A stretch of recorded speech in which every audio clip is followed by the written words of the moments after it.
House of EdTech, episode 94. I'm Michelle Shelton, ELA teacher at Oxford High School and co-host of Across the Hall podcast, and you are listening to House of EdTech with Chris Nesi. Support for this episode of House of EdTech comes from my awesome supporters. Many thanks to Jeff Herb, Peggy George, Brent Warner, Dan Gallagher, and Jen Giffen. If you'd like to become an awesome supporter, go to chrisnesi.com/awesome.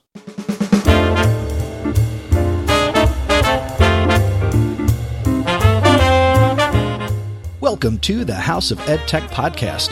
I am your host, Chris Nesi. The House of EdTech explores how technology is changing the way teachers teach and the impact that technology is having in education. I discuss technology that is changing our classrooms and schools, and I share tools and tips that you can hear today and use tomorrow. You're going to hear the stories of teachers, leaders, and creators just like you. The purpose? Whether you use it or not, technology is changing the way you teach and how your students learn.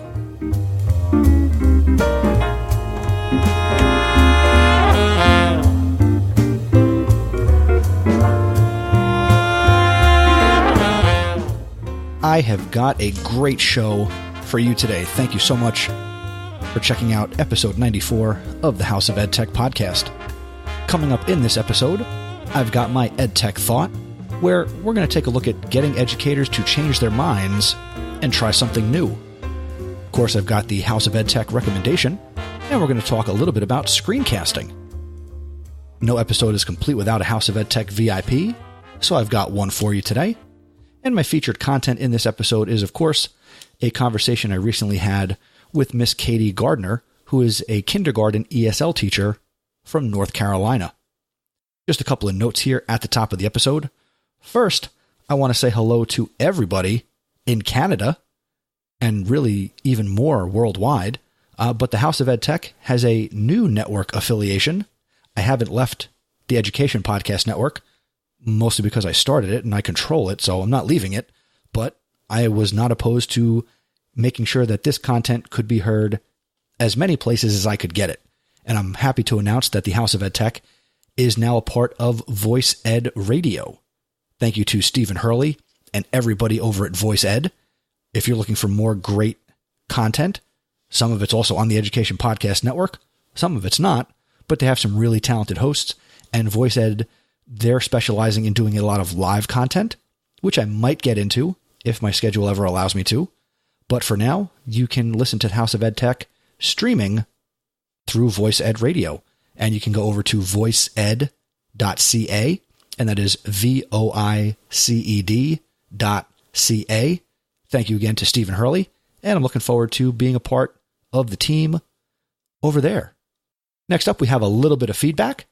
Stella Pollard, a recent House of EdTech VIP and friend of the program, sent in a little message on Flipgrid. You have one new message. Hey Chris and the House of EdTech fans. I'm a 7th grade science teacher from Frankfort, Kentucky. My name is Stella Pollard, and I just wanted to say hi. Huge fan of the podcast. Listen to it every time there's a new episode. I'm just like, gotta listen to it. First thing to do on my list. So keep up the good work, Chris. Really enjoy the content that you share, and can always use it. So thanks. Have a great day. Thank you, Stella. Thank you so much for sending that in. Make sure you're following Stella on Twitter if you're not already. And again, her Twitter handle is @Stella_Pollard. And if you'd like to contribute to the House of EdTech Flipgrid, all you need to do is go over to chrisnesi.com/Flipgrid, and you'll be able to say hello. And I'm looking forward to probably starting in January, when we start year 5 of the podcast, to every so often through some of the episodes putting out some challenges to really encourage you to participate in the program. So I'm looking forward to that. And thank you again for participating and saying hello. Hello right back at you. And now, let's check out this episode's EdTech Thought.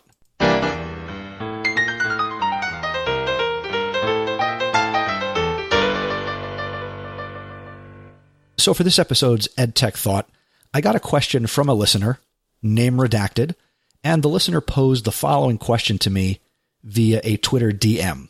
And here's the question. Any advice for working with teachers who are still holding on to platforms not named Google? Trying to convince people to go Google shouldn't be this hard.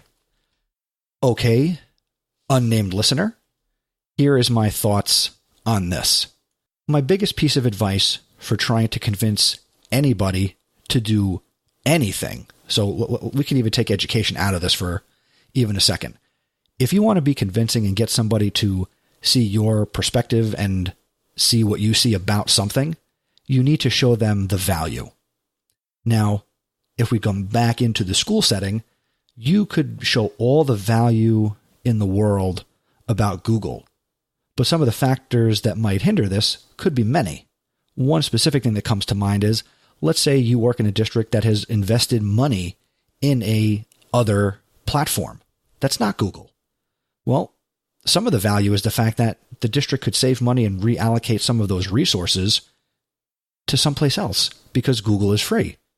Now, while free is always my favorite four-letter F word, as you guys know from listening, even sometimes that's not always the best reason to go pick something, because there are still districts, and here's an example of one that's not going to be named, that still hasn't gone Google.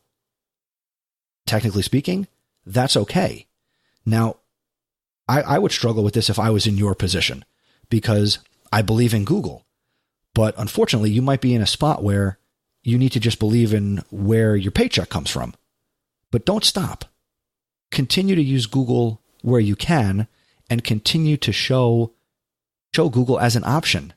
Because, as I've said here many times, knowledge is power. So the more you can empower the teachers you work with and show them the value in what they can do with Google, you're going to find more success. And maybe one day, maybe it's not going to be tomorrow, maybe not the next day, but one day in the future, your district might decide to go Google. And if they don't decide to go Google, I think that's going to be okay too. You might have to shift your own thinking to maybe re-spark yourself to find the value in whatever they're using. Maybe it's Blackboard. Maybe it's Moodle. Maybe it's Schoology. There are so many options out there.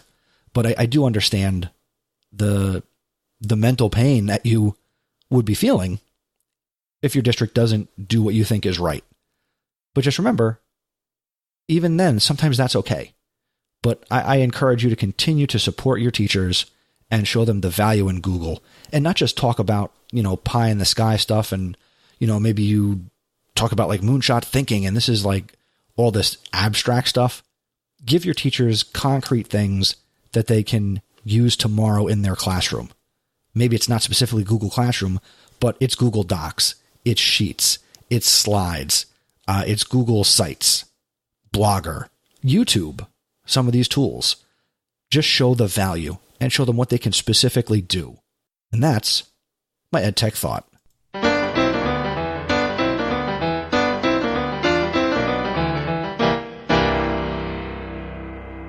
And now it's time for this episode's House of EdTech recommendation.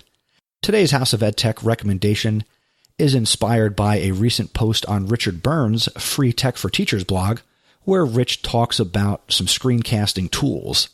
Now, I've thrown in my own, and I eliminated a couple that I didn't feel like sharing, but Rich and I see eye to eye on a couple of these tools. And the first one that I want to share that appears in his post is one that I have not heard of, and it's called Loom, Loom. And Loom is a free screencasting tool that works on Chromebooks, Macs, and Windows computers. Loom is a Chrome extension, which is why anywhere you use Chrome, you can use this. But with Loom, you can record your desktop, an individual tab, or your webcam.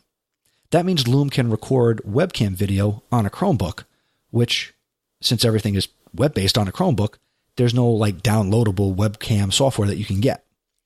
Now, of course, this also means that you can use Loom to record your webcam while also recording your desktop. Recordings can be up to 10 minutes long, and recordings can be shared via social media and by email. And you also have the option to download your recordings as MP4 files, and then you could obviously upload them to a place like YouTube to share. The second screencasting tool that's mentioned, and this is one that I have been playing with, is called Soapbox, Soapbox, one word, no spaces. And I actually previously talked about this, but since I saw Rich also talked about it, it's worth repeating and talking about again to refresh your memory. Soapbox is a free tool from Wistia that makes it easy to create great screencast videos on any computer, again, just using the Chrome browser. You can quickly record your screen and your webcam at the same time.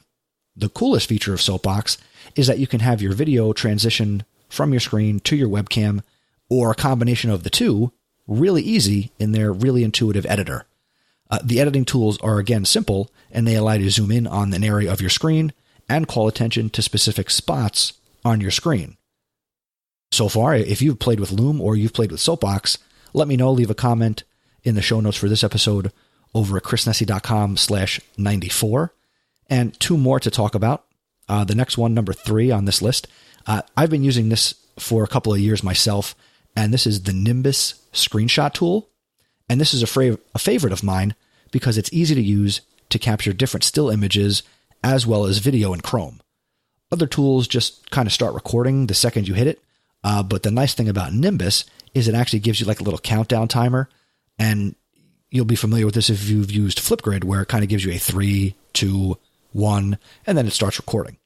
Screencast recorded via Nimbus screenshot can be saved to your local hard drive or to an online Nimbus account. My personal preference is anything I record or do with Nimbus screenshot, I just download it to my desktop. And if I'm doing something for Twitter or gathering something for show notes here on the podcast, I grab that image. When I'm done, I delete it. I don't see any reason to sign up for another account with Nimbus, and they just make it easy to download and annotate images and, trim up the video and stuff. So it's really cool. And this next one, this doesn't appear on Rich's list or in his blog post, but this is something I wanted to throw in, and I've been using it for a couple years here on my Windows computer, PIC. And PicPic gives you the tools to take screenshots quickly and then edit them to suit a variety of purposes, all through the same convenient interface. There are quite a few options included in this program for free for personal use, for both taking and editing straight screenshots. So this isn't to record video. This will capture your system-wide screen. You also have the ability to do full screen, screenshot a specific window, a scrolling window, a region, a fixed region, or you can free select on your screen. The way I use it on my Windows machine, if I hit the print screen button on the keyboard, it captures the entire desktop. The whole desktop. So my two screens, it gets everything, and then I can crop out what I'm not using. Now there's also a quick option to repeat the last capture.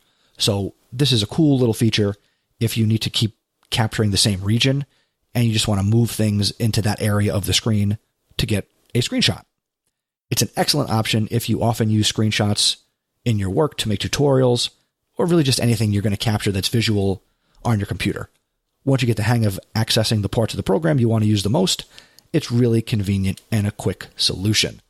I will include links to the Chrome App Store for Loom and Soapbox and Nimbus Screenshot, and I'll also include a link to PicPic in the show notes for this episode at chrisnessy.com/94.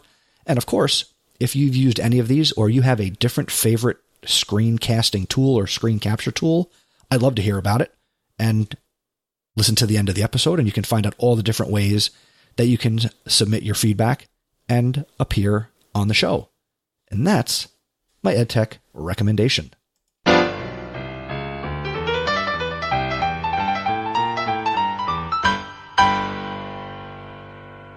Now it's time for the featured content of this episode. So let's get right to my previously recorded conversation with Kindergarten ESL teacher, Katie Gardner.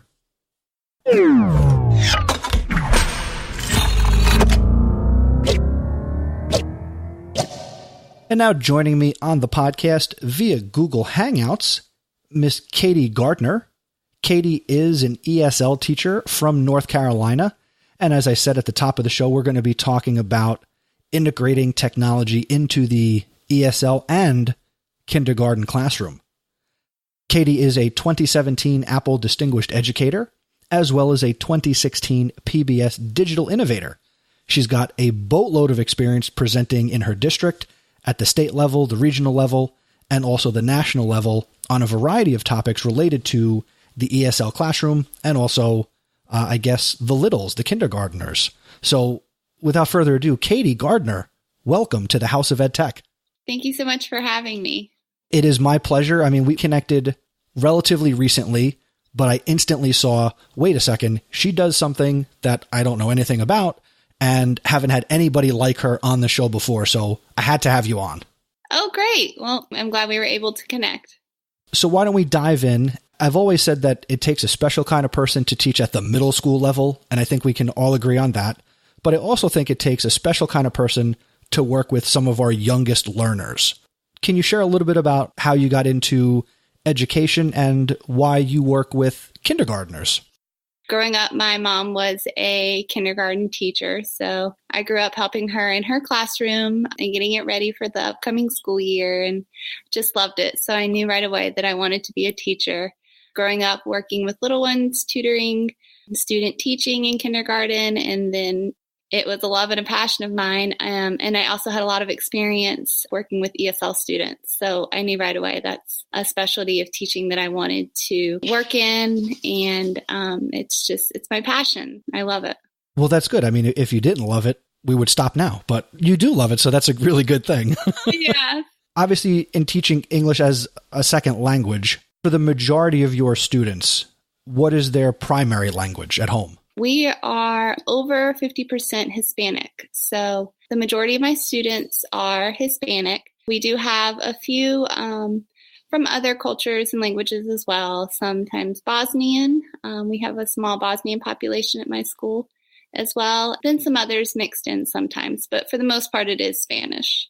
Now, are you also a Spanish speaker yourself? Are you Spanish as a second language? I am. So I got my bachelor's degree in elementary education from the University of North Carolina at Chapel Hill. Go Tar Heels. Then I moved to Puerto Rico, where I went to graduate school to get my master's in ESL and did that there. So that was a wonderful experience. Some of my university classes were in Spanish. So just immersing myself in the Spanish language, the culture, it really gave me an insight into kind of what it's like to be one of my students, where you're listening to the academic conversation that's not your native language. And I guess that's some good experience that you can draw on because you've done the same thing that many of them are going through right now. So that is a good thing. It is. It is. So as a parent of a 5-year-old who is in, when I was preparing for this, I was going to say a 5-year-old who's in his first year of kindergarten. I'm going to say hopefully it's his only year of kindergarten. He just went through 2 years of pre-K as a 3 and a 4-year-old. As the parent of a kindergartner, what is the universal thing or message that you would give to any parent for the child in kindergarten, whether they speak English or not? What am I in for as the parent of a 5-year-old? What are you in for? Well, I think first and foremost, it's really important to build a level of trust. I think the parents need to have trust within the teachers, within the school, that your student or your child will be taken care of.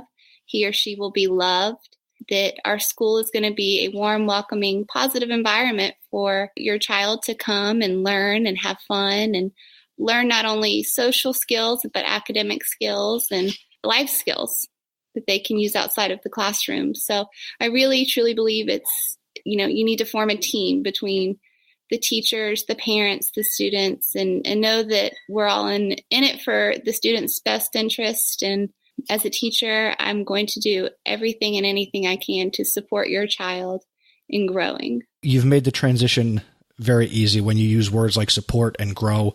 So I'm going to roll with it. When you say that you as the teacher are going to help them be supported and help them grow over this kindergarten year, being an ESL teacher, I'm sure presents a whole new set of challenges for the teacher, student, and also that family dynamic. Talk a little bit about how you do support the non-English speaking student. One thing I do with my students that I really believe in is home visits. So throughout the course of the year, I visit the homes of my students where I'm really able to form that bond with the parents and the family so they get to know me. They're always invited into my classroom. I host a lot of parent involvement activities. Unfortunately, some of my parents have a lack of transportation or because of work are not able to come to school. So that's fine. I'll come to them. So I go to their house after school, and I'm able to see any of the resources that they have at their homes to continue the language learning outside of the classroom. And I also take the students a book to read and model how the parent or the older sibling can read with the student at home. So once again, that just builds that bond and that trust that the parents know their student is in good hands and that they will be taken care of. I just need to clarify. Are you the primary kindergarten teacher and you're working with ESL students, or do they come to you for ESL? Because I might be getting confused, or I'm wrong. I don't know. Because of the high population in my elementary school of ESL students, we have an ESL teacher pretty much for each grade level. So I work only with kindergartners. So each year I serve anywhere from 35 to 50 kindergarten ESL students every year. And the way I serve them is kind of in different models. I have the pull-out model in which I go to a classroom, I get the ESL students, and I take them back to my classroom, and we work together for around 45 minutes to an hour on their English language skills. That's the time where I integrate a bunch of technology into my classroom. And my ESL classes kind of run differently than most ESL classes because of my large pull-out groups. I'm also constantly within the kindergarten classrooms pushing in, helping the regular classroom teachers. I attend the parent-teacher conferences. The students see me at car rider line first thing in the morning. Sometimes I'll ride the bus home with students as a behavior management reward if they, do a good job. I'm always around, but I also work with them during their language arts time.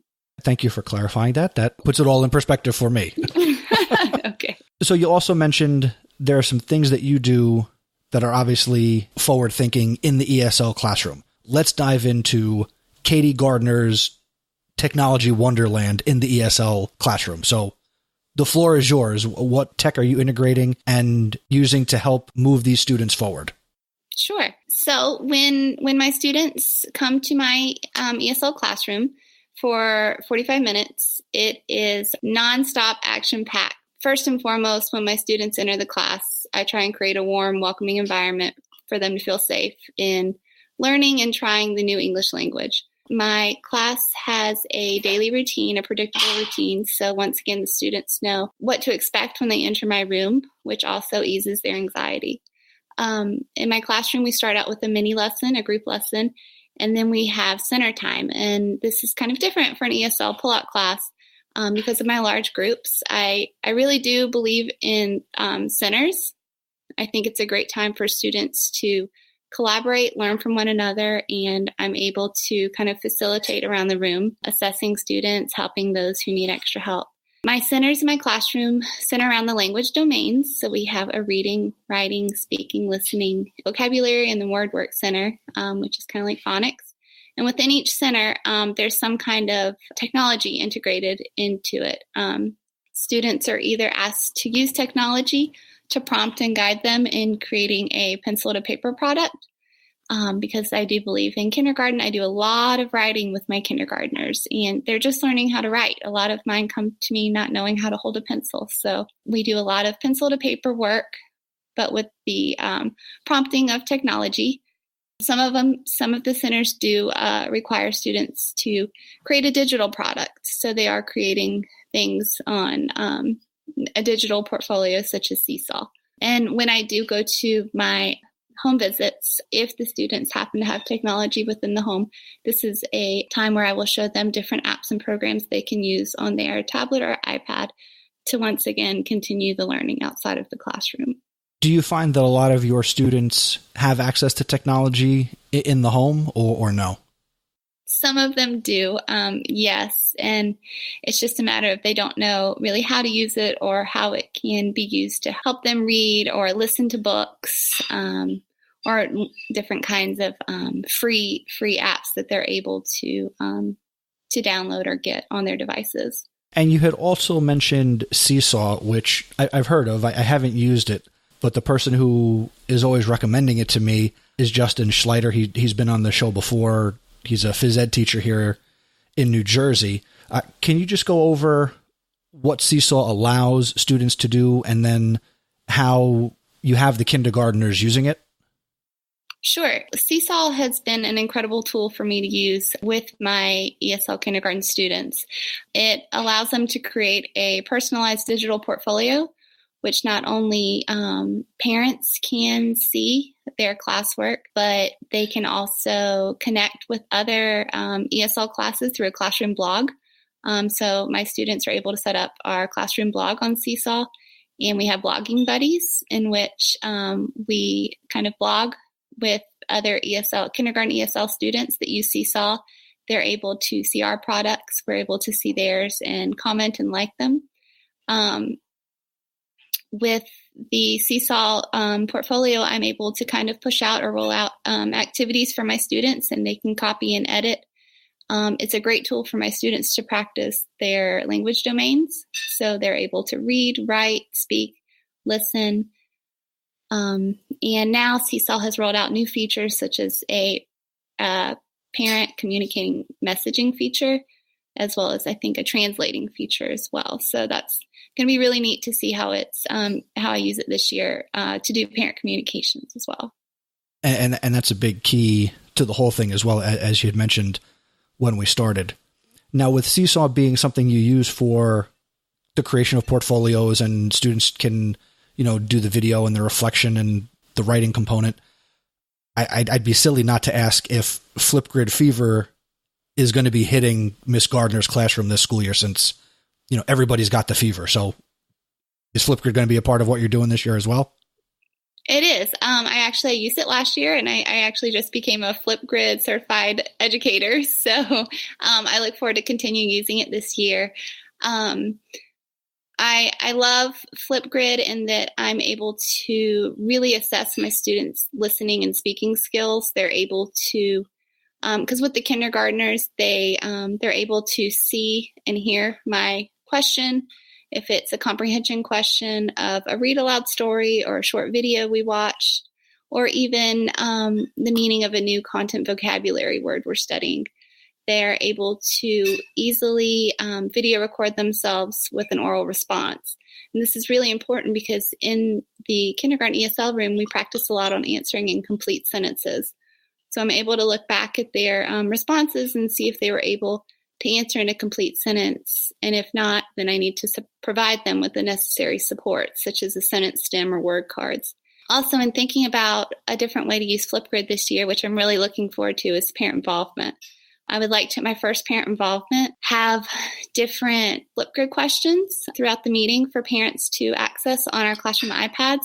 Unfortunately, some of our parents do not read or write in not only English, but their native language as well. So with Flipgrid, it makes it great because I'm able to ask the question in Spanish. They're able to see me asking the question and then orally respond in their native language. And this would be a great, easy, quick way to kind of learn more about their educational background if they would like to share anything they'd like to share about their student, their resources at home, any questions they might have for me, what they are looking for me as their ESL teacher, their student's ESL teacher throughout the year.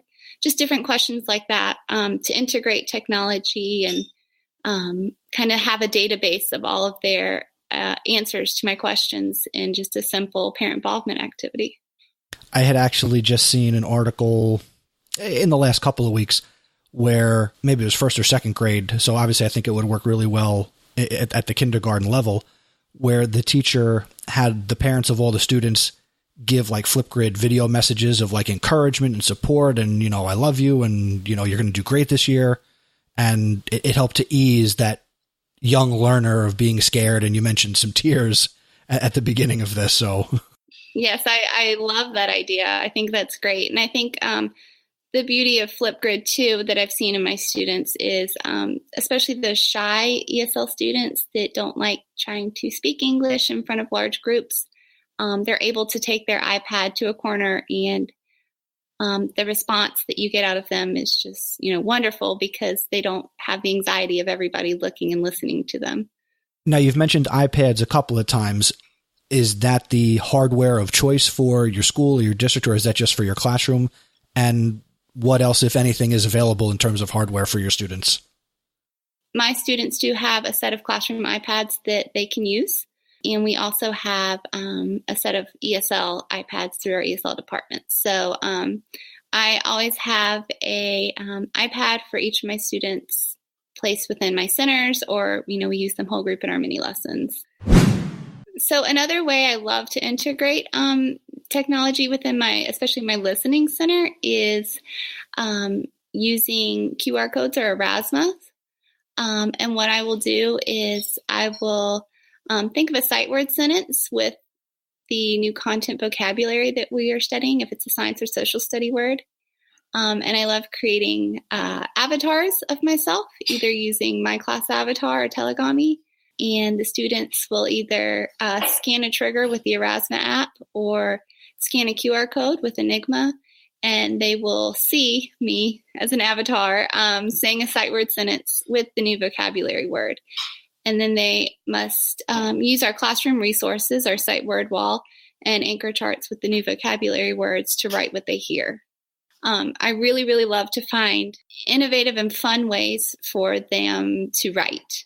If I stand in front of the room and say, now let's write 6 sentences, that's not fun. But if an avatar of me dancing around on the iPad screen tells them to, it's incredible and they love it.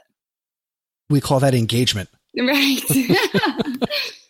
With the iPads, what are some of your favorite apps that you use with your students? Once again, I love Erasmus and augmented reality. I think it's a great way to engage the students.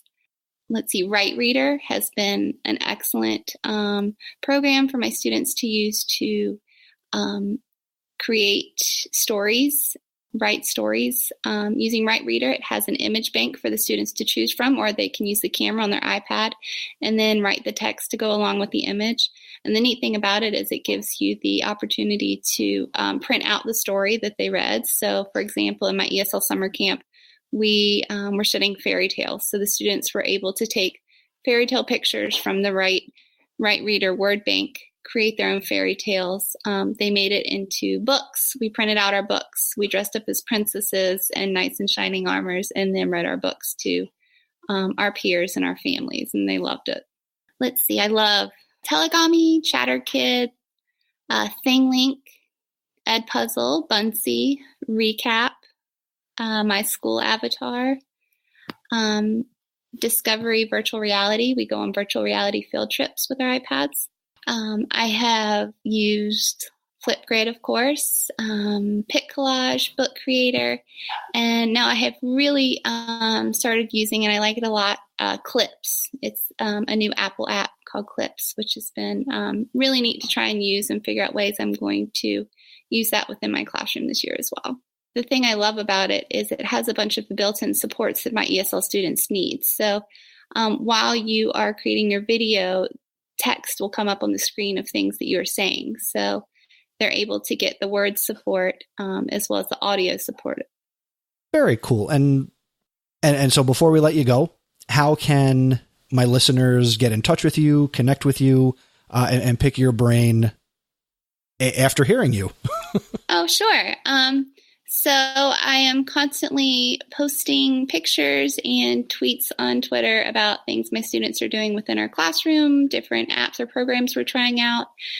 You can follow me or message me on Twitter at Gardner KB1, or you're more than welcome to shoot me an email at gardnerkb@rss.k12.nc.us.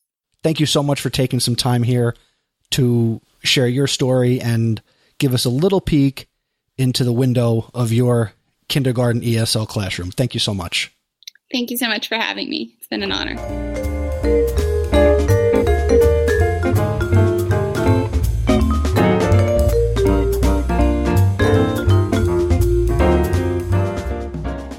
Thank you once again to Katie for taking time to appear here on the House of EdTech. It was really great to talk with Katie, and reach out to Katie if you are an ESL teacher, a kindergarten teacher, elementary school teacher.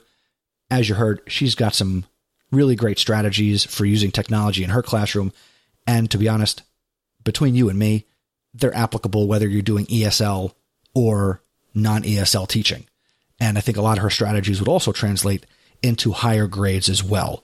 And I really like Katie's willingness to try tech and basically throw stuff at her kids nicely and give them the opportunity to try and explore and use the technology in her classroom. So great job, Katie. Great to talk to you. Next up, let's meet this episode's House of Ed Tech VIP.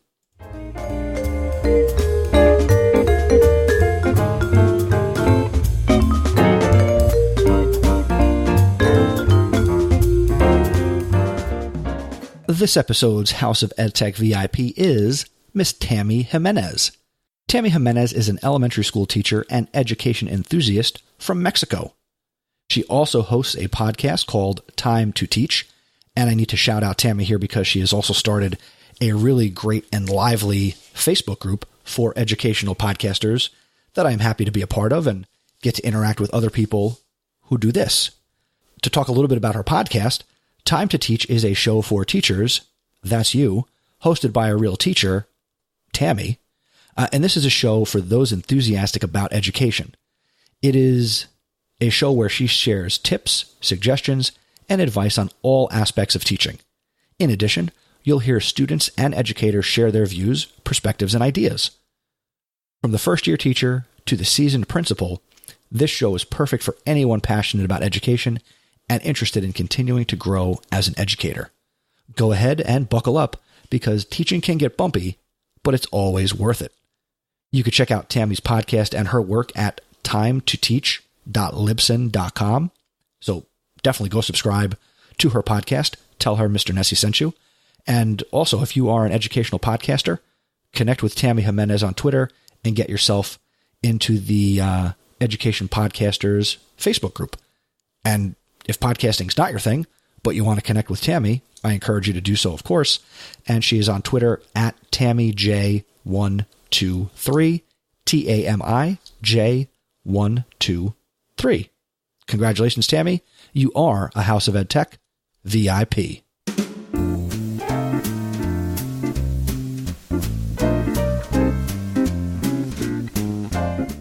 Thank you again for checking out this, the 94th episode of the House of Ed Tech podcast. Thank you again to Katie Gardner. Let's keep this conversation going because I'd love to connect with you and hear your thoughts on the information and resources that were shared in this and every episode. Go to chrisnessie.com/94, or you can send me a message by going to chrisnessie.com/feedback. If you enjoy the House of Ed Tech, hey, there's a couple things you can do. One of the things I ask you to do sometimes is to share a review via Apple Podcasts. And I got a new one. So I want to thank Garita Mom from the United States. And I'm assuming that you're a woman. If I'm wrong, I apologize. But Garita Mom had this to say via Apple Podcasts. Thank you, Chris, for your insights into new tech, interviews with current innovative educators, and practical advice for your listeners. I know my students have a better teacher because of the things I learned from this podcast and put into place with them. Thank you so much, Garita Mom. I really appreciate it. If you want to leave a podcast review, go over to iTunes, do it in the Apple Podcast app, or go over to your desktop iTunes, go to the podcast page. Actually, chrisnessie.com/iTunes will get you there, and you can leave a rating and a review. But even more important than a review, and I appreciate them all, they were so encouraging, tell somebody else about the podcast. Do it on social media, use the hashtag House of Ed Tech, or tag the show on Twitter at House of Ed Tech. When you go to the faculty room, tell somebody, hey, do you know Chris Nessie, House of Ed Tech podcast? You need to listen to this podcast. You can use those words. It's okay. The other thing you can do is you can also become an awesome supporter of the podcast. Thanks again to Jen Giffen, Peggy George, Dan Gallagher, and Jeff Herb, and Brent Warner for all your support. If you're interested in becoming an awesome supporter, go to chrisnessie.com/awesome. Over there, you can also get information about how you can be a part of a group coaching call that takes place once per month, where we can take your EdTech integration and planning to a new level. We also have some new House of EdTech swag available. If you head over to chrisnessie.com/shop, you can check out the new products in addition to the great tees and sweatshirts. You can now pick up iPhone cases, House of EdTech socks, and I designed a pretty sweet flag with the podcast logo on it. So that's exciting. The next episode of the House of EdTech podcast, number 95, will be released on October 1st, 2017, and I will be sharing my conversation with Dr. Monica Burns from ClassTechTips.com. Until next time, thank you for learning with me, and remember, using technology isn't difficult. Just give it a try.